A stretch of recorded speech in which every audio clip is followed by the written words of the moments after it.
Hi everyone, thanks for joining me today. Today we're joined by Joel. How do you say your last name? Vendette. Vendette, okay.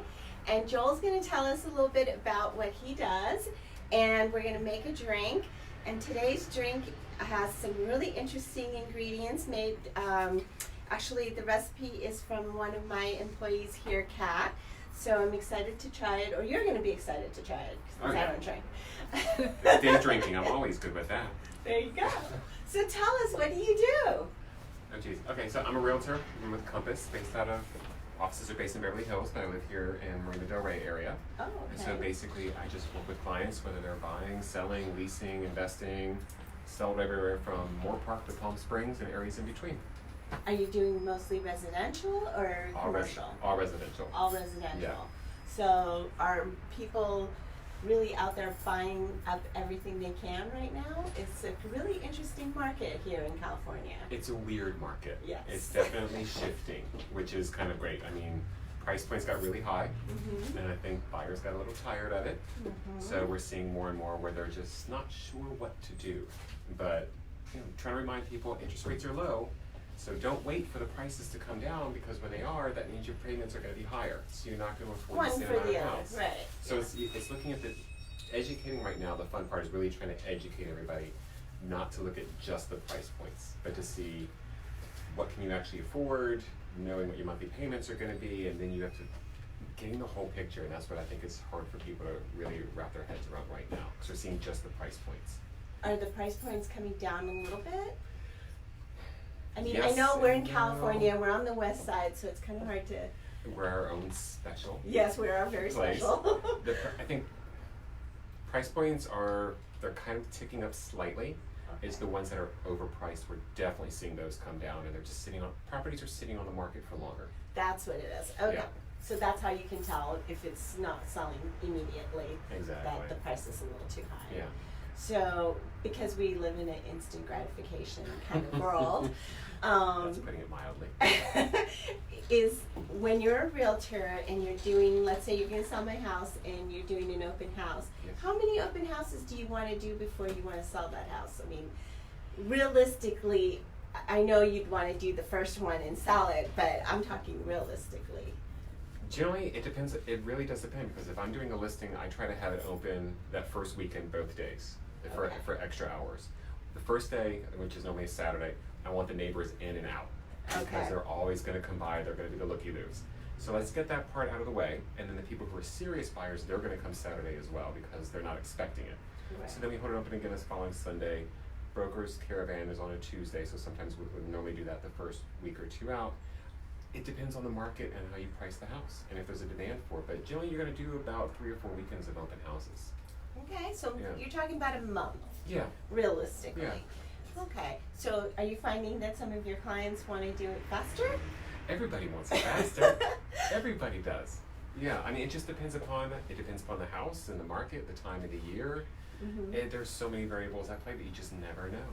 So since you said that you were from Moore Park to Palm Springs. Yes.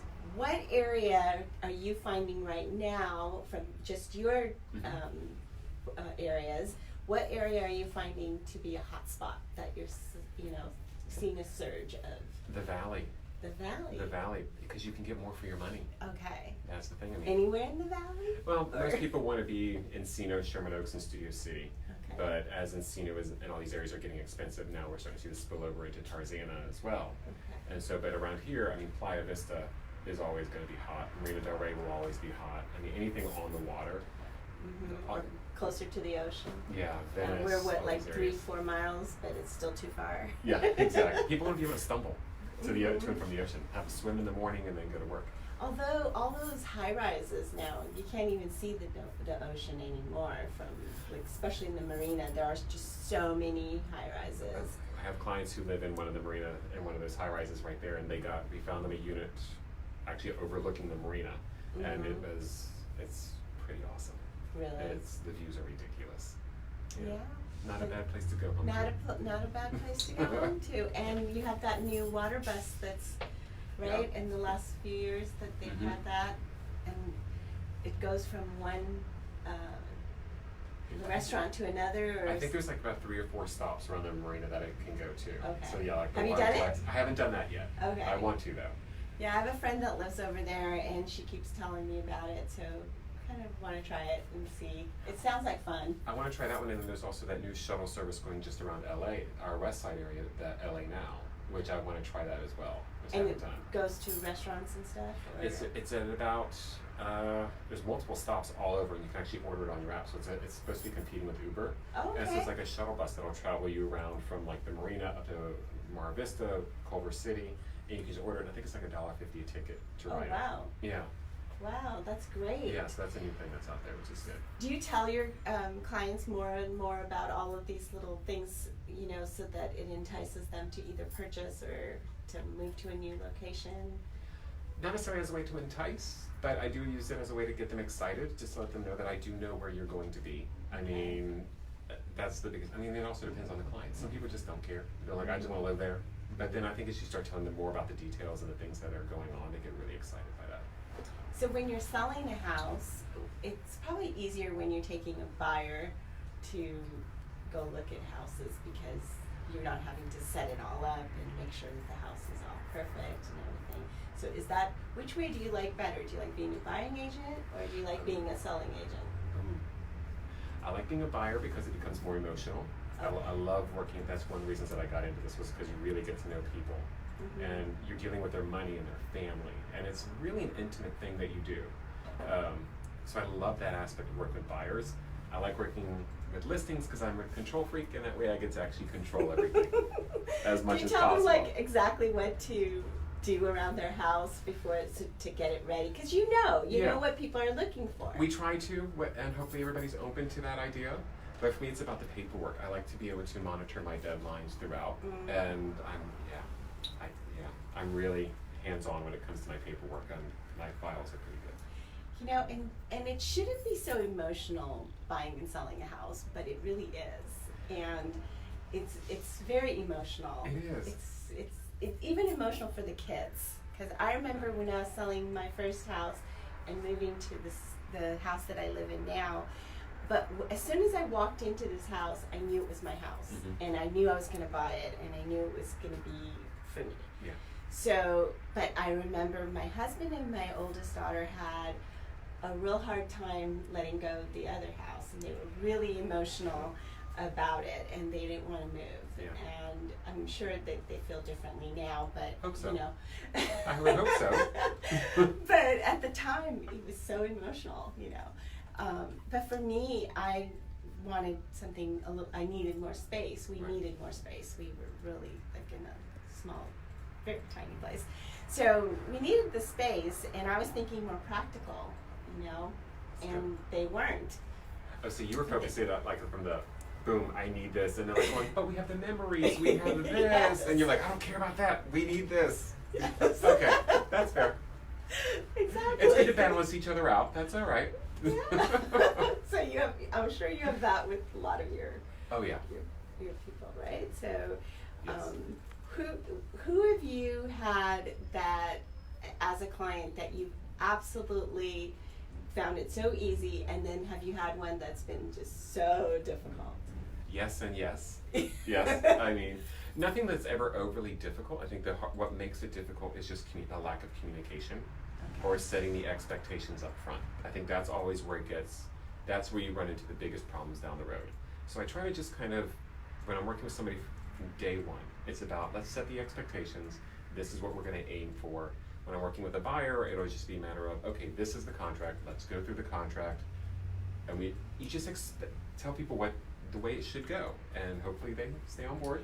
But like you said, communication is key. It is. You know, keeping your customers informed and on a day-to-day basis of what's going on, so they're not like trying to call you and figure out what happened. And you just be honest with them. I mean, I have no problem telling my clients whenever I'm showing homes. I've told clients before, I'm like, you're not buying this house. You're just not. I know they're like, but we love it. I'm like, it's not gonna. In 6 months, you're not gonna be happy. Let's really look at this down the road. That's so nice. But that's the job. That's the job. Yeah. That's great. I mean, they're trusting you with their family, for one thing, and their money. I mean, that's such, like I said, it's so intimate. I mean, because it's it's their life. It really is somebody's life that you're helping them with. So you got to take that seriously. But also at the same time, so rewarding if you're doing, like what you just said. I mean, that to me would be so rewarding to help them find their forever home and live there and grow their family and create memories. I've joked around with some of my clients in the past where I tell them, when I hand you the keys, I expect tears. And if I don't get tears, I'm going to peel an onion or I'm going to kick you in the shin because I want my tears. Like, I want you to be excited. And luckily they laugh at that, which is good. So, But it's a fun job. It really is. Good. How long have you been doing it? About 8 or 9 years now. Wow. Yeah. So your company is called Compass, and Yes. so are you part of the team? Is it? More or less, yeah. Okay. Yeah. It's not just you. No, I work with somebody else as well. Is it your company or is No, it? Okay. I'm a member of somebody You're a else's member team of. right now. Okay. Yeah. Perfect.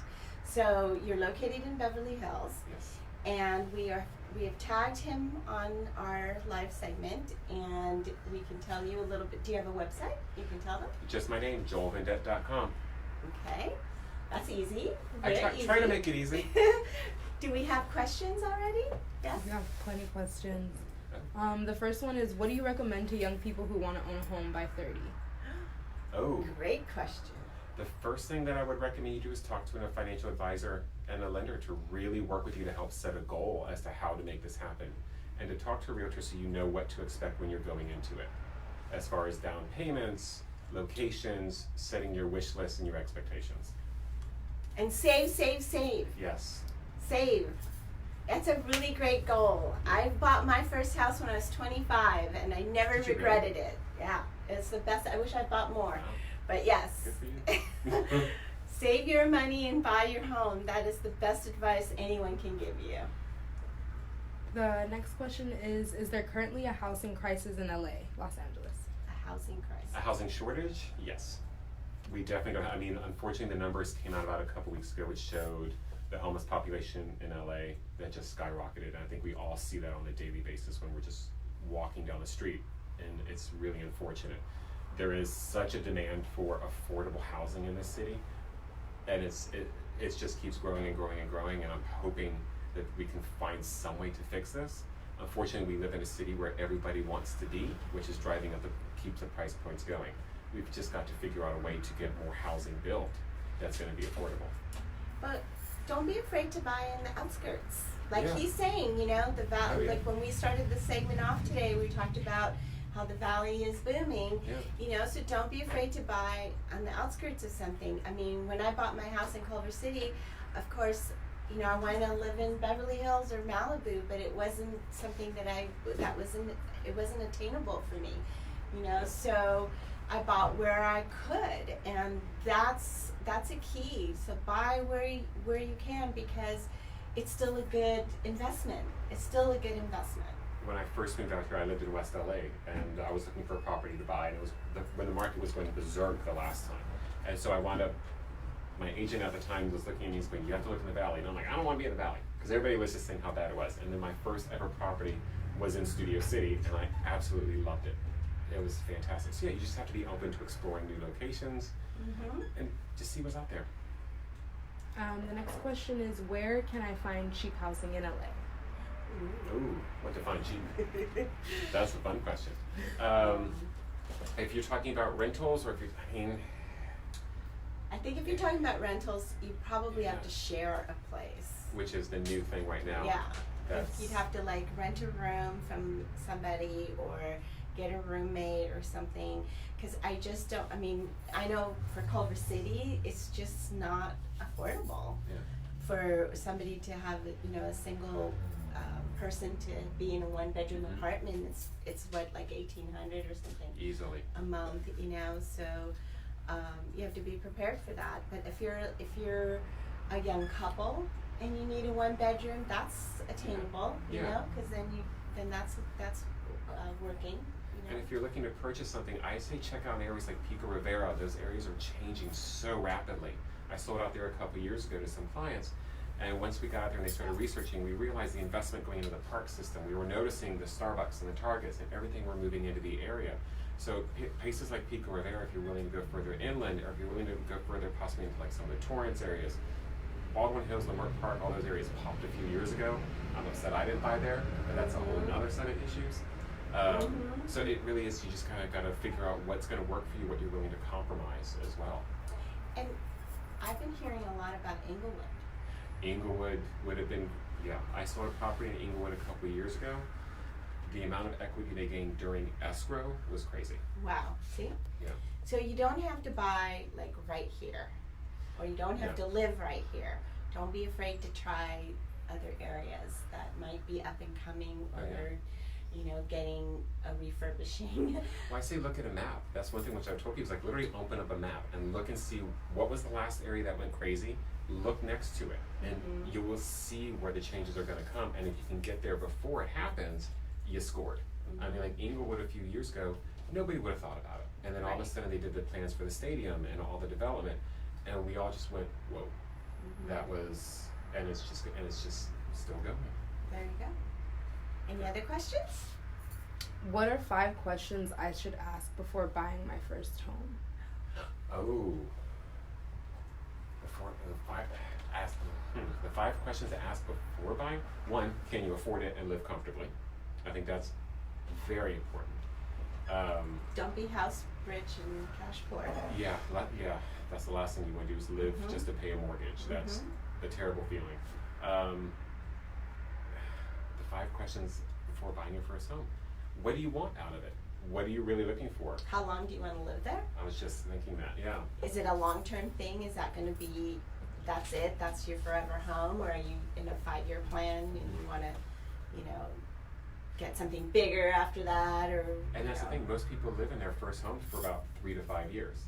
You know, so you're not going to be there forever. So really just kind of like set the reality and the goals before going into it. You don't need, unless you've got a big family, you don't need 6 bedrooms and a massive yard. And really think about, do I need a house or a condo? Because they each have different responsibilities. If you buy a house, you're responsible for the roof and the sewer line and the electric, every single thing about it. Whereas if you're in a condo, you're paying the monthly HOA, but you're not going to have those responsibilities. So it's about what you're willing, I think one of the biggest questions is, what are you willing to take on? And don't forget about the property taxes. Yes. Because that's another added thing to your mortgage that people don't realize. You know? And then you get the property tax assessment after you purchase it, because we assess the value of the property. So there's always that fun bill that comes in the mail that everybody forgets about. And make sure you have a really good support system, because the other thing is, when you're buying a house, not only is it emotional, but it is the biggest purchase you will ever make in your lifetime. And so, you know, make sure you have a good support system, people that you can talk to, people who've already gone through it, or, you know, have a great agent that can help you through. My husband does mortgages, so, you know, have a good mortgage broker. Good family system that can help you. Maybe if you need to do some work on it, you know, make sure that you have family that can help you do some of that, or, you know, however you want to do it, but just make sure you have a good support system. And don't watch HGTV. Whatever you do, don't watch it. You want Why? your repairs, I love it. but your repairs will take more than 30 minutes. It's going to cost you more than $10. I know. That's I always know. I see all these people and they're like, oh, I can renovate it. I'm like, but you don't know what you're doing. I But I know. saw it on TV. I'm like, oh God. I know, and those kitchens that get done in 2 weeks, I know. doesn't really happen. And the main thing is, have fun with it. It's going to be stressful. It is going to be a process. Try to have fun. I mean, that's Exactly. one of the biggest things. So, table some questions for a minute, and then I'm going to start making my drink.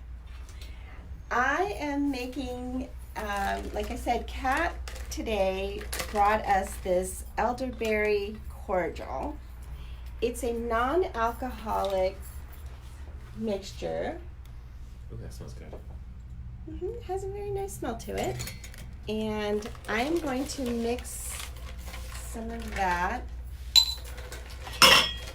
Whoops. We really mix the drinks here.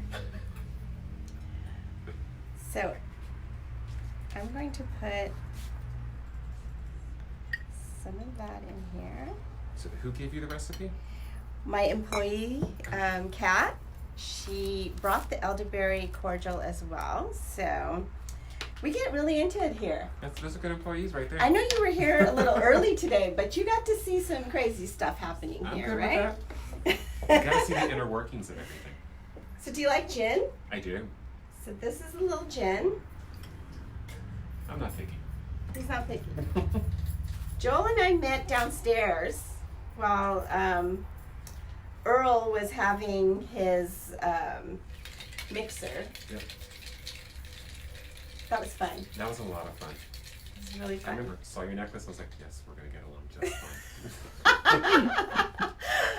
Yes, he saw my "If You Be Kind" shirt, necklace, and struck up a conversation. There you go. So yeah, if you want to meet a guy, I'm kidding. I'm kidding. Hot girl summer with Rafia. That's awesome. So with Rafia. Okay, I'm gonna put a little bit more ice.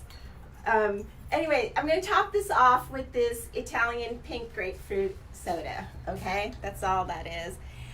We thought about doing this with just grapefruit juice, but I think the added idea of a soda sounds really good to me. It does, actually.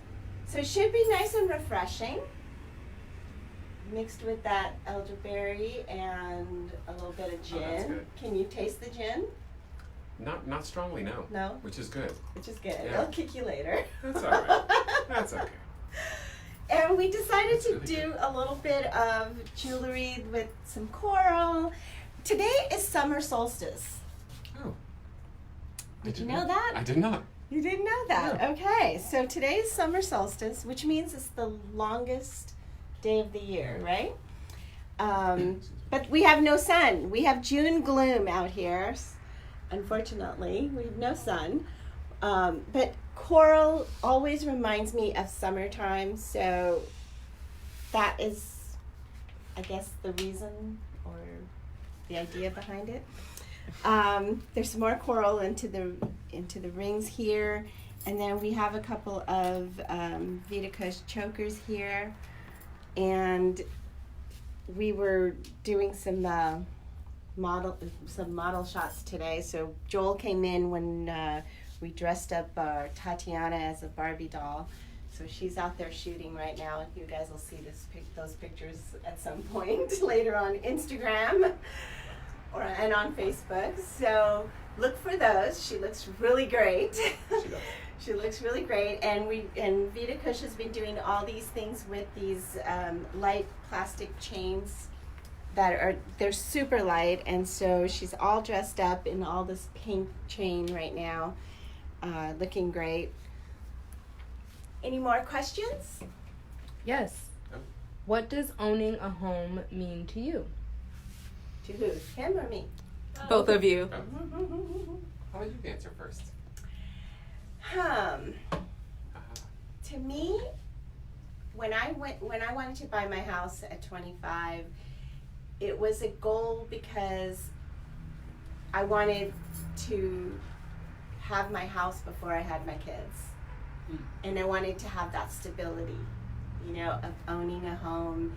And because of the way I grew up and my uncles and my mom and everybody there, owning property was real important to them. And so I think I kind of got that instilled in me. And so it was always like, that's what I'm gonna do. I'm gonna get married, gonna buy a house, gonna have kids. And that's how I did it. And it's sacrificing, so you have to sacrifice, like you don't go out and you take the extra $50 that you're gonna use to go out and put it in your house fund, and you just make your priorities different. Does that make sense? Yeah. So if you regroup your priorities, then you can achieve your goals of what you want to do. So if you can get your down payment for your home, then you have a chance. And maybe for the younger people nowadays, it's not a home, maybe it's a condo, but it's still a piece of property that is yours, and all you have to do is, if you do a 30-year fixed loan, then you're have that same mortgage, that same rental that you're going to do every month for 30 years. Can you imagine? Your landlord cannot change the rent on you. That's extremely stable to me. Yeah. I don't know about anybody else. So to me, that's stability that you can't get any other way, you know? So if you want to go and get a mortgage, and let's say you're lucky enough to have a nice large chunk of down payment, and you get to be under $2,000 a month for your mortgage. That's $2,000 a month that you'd have for 30 years. Yeah. And, you know, that's a great way to look at it, you know? I think that's my thing. I think that's great. And it's so funny because that question is, there's an organization I'm a member of called Home for a Home. Mm-hmm. And that's one of the questions that's kind of their tagline that they ask people is like, what does home mean to you? What we do is, Home for Home is a group of agents and various people in the real estate industry, and we come together and we make donations sporadically, and we're building homes for families in Guatemala who have nothing. I mean, they're pretty much people who are living in a shanty. I mean, so I've had one home built and already based on donations, and it's people who've never had a locking door. They've never had a window or a roof. I mean, so Imagine that. yes, I mean, it's like, so when people ask like, what does home mean to you? It's like, I think of that, and I think it's just, it's stability and belonging and security. Mm-hmm. And I think, you know, it's like you said, it's yours. It's It's your yours. own little place in the world that's all for you. No one can tell you how to do it, what Yeah. to do in it, and how to decorate it, or how to paint it, what Yeah. color to have it, or any of those things. Yeah. You know, if you own your own, and again, it's just an investment that you cannot go wrong with. Yeah. Yeah. You cannot go wrong with it. I don't think anywhere really, but maybe there's still some areas in the country that are not doing so great. But Possibly, and I think the thing that when you're buying a property, you also have to make sure you have to realize what your goals are. If you're looking at it strictly from the investment, you've got to understand prices are going to fluctuate. The market is very fluid. It's not going to always be an upward thing. We just went through it a few years ago where it was crazy, crazy, crazy, and then pop, everything went so far down. So you have to be along for the ride as well. So always keep that in perspective as well. so, any other questions? Where can people donate to the fund for the houses in Guatemala? Oh, for Home. Actually, if you can send me an email, my email is joel.vendette@compass.com. I can send you a link that'll go straight to the fund that I have under my name, which is going towards homes. Wow. That'd be great. I'd appreciate that. Wow, I was not expecting that. That's I love that. That's just awesome. That's I great. love that. Any others? Thanks for that question. No? No comments? Nothing? Okay. That Well, was great. thank you guys for watching, and I hope you'll try our drink.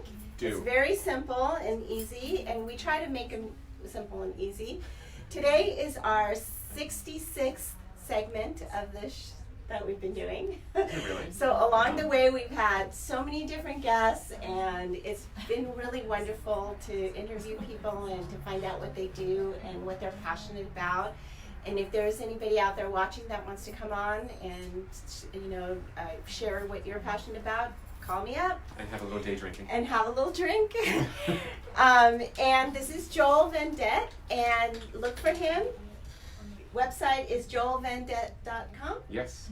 So you can find him if you want to buy or sell your home or anything Or else. if you just have questions, Just have a feel question, free to reach out. call him up, okay? He's kind of funny too. I tried. Thanks for watching, everyone. Happy Friday. Thanks. Have a good weekend. Happy solstice, and we'll see you next week.